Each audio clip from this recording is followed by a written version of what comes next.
8 April 2025। আজ একটা আমার বাড়িতে এসে বলে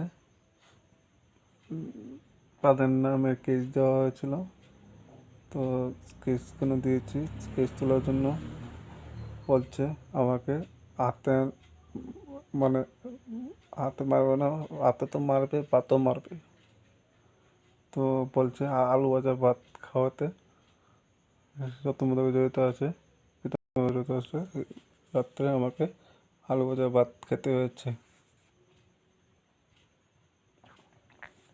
এবং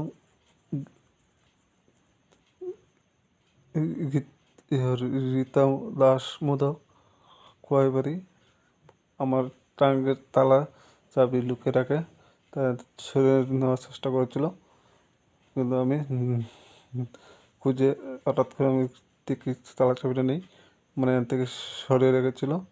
সুযোগ পেলে সে তালা চাবিটা নেওয়ার চেষ্টা করেছিল। তার জন্য পড়াশোনার আবেদন করছি, পড়াশোনা তাদের বিরুদ্ধে আইনত ব্যবস্থা নেই।